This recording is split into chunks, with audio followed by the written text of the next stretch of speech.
Free, you took real pictures, right?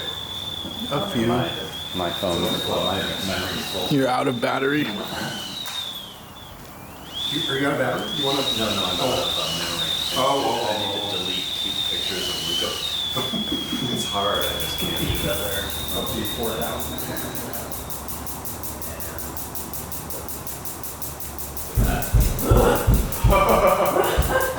Coming down the stairs. You want sugar? Yeah. Help yourself.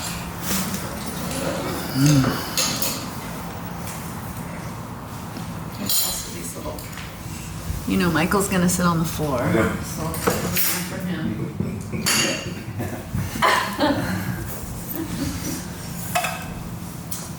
What is this? Like main powder. This is one of our favorite anthropologists and people, Michael Taussig, who was at Columbia for many years. He wrote this piece called On Seeing and Seeing Seeing. The scientists want to see deep space. It's irresistible. Because like deep state, deep space has no bottom. You see what you want to see until you don't see anymore.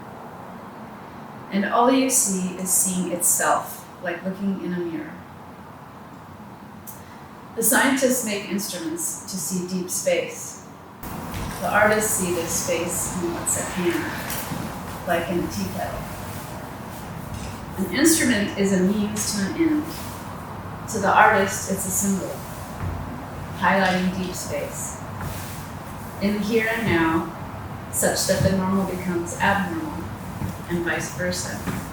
As with Bertolt Brecht's tea kettle, happily singing in Los Angeles, as deep space boils, like a mirror reflecting time itself. Michael Taussig, 2022.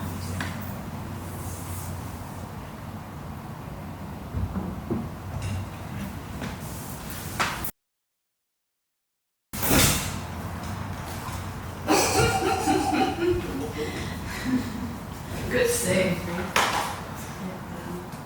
Remind me, this was just like a text message or an email. This was sort of after meditation. Reading the newspaper while making tea, I read of the Ethiop making plans, of the Pope and the kings, of the bankers and the oil barons. Out of the corner of my eye, I watch the pot with water for my tea, how it clouds and begins to simmer, then clears again, and overflowing extinguishes the flame.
So this kettle originated in Santa Cruz as part of a research residency.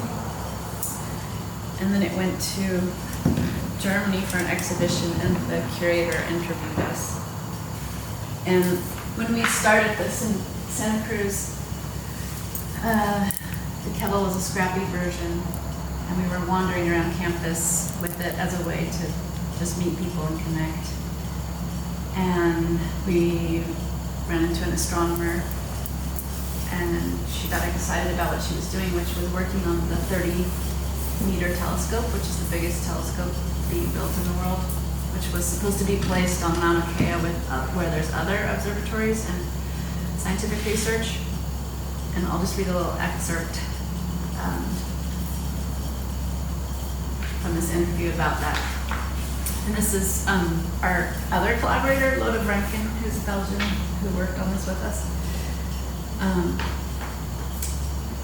I think in the first place, the tea kettle is a sort of thing that aims at people to start questioning.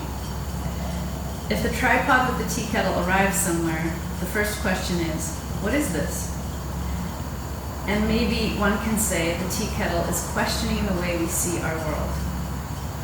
While we were making it, suddenly there was this question of this new biggest telescope ever that they wanted to build on a sacred mountain in Hawaii. At the same time, it is scientifically the place to do that because there is the open sky all the time, and it's one of the darkest places on Earth. You can see nature as it is without interference of streetlights.